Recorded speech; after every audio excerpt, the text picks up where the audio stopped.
Hi, this is Steve O'Hare from Signal Centre, and on behalf of Hantec Markets, we're taking a look at the trade of the week. And this week, our trade of the week is the SP 500. Now, I'm going to run through the technical behind all of the timeframes, starting with the weekly chart and then drilling down to the short term, because I think we've got some nice developments going on in this market, and really a bit of two-way action to really get our teeth into. So the long-term chart is showing signs of a topping formation. This is in the form of a head and shoulders formation. Now we still have a long way to go before this actually is confirmed, but it's good to understand that this is the higher time frame. So this is the more influential time frame that I'm going to show you today. So the right shoulder has formed. Looks like we're moving lower towards the neckline.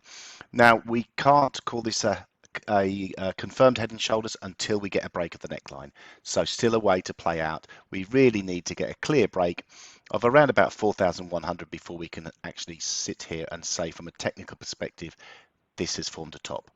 So looking at the weekly chart, be aware of that overriding formation. The daily chart, however, after yesterday's bank holiday across parts of the globe, but the S&Ps performed pretty well. We had a dip down below the 50% Fibonacci retracement level.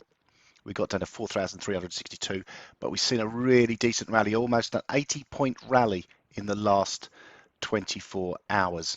And price action has formed what we know as a morning star reversal. So that is positive on a shorter term time frame, and we should see further upside as we go into the week. Now, the resistance levels to watch, we go down to the 4-hour time frame to really find where we expect to see resistance anywhere between 4,460 and 4,470, and we can see that this previous support has now turned into resistance, potentially could cap gains even before then. 4,452 that comes in at.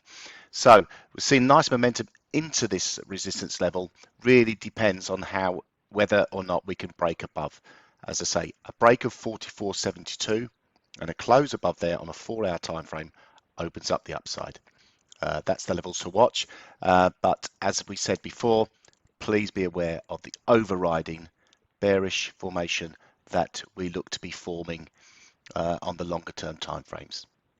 Okay, I hope that's been informative. Look forward to catching you again next week.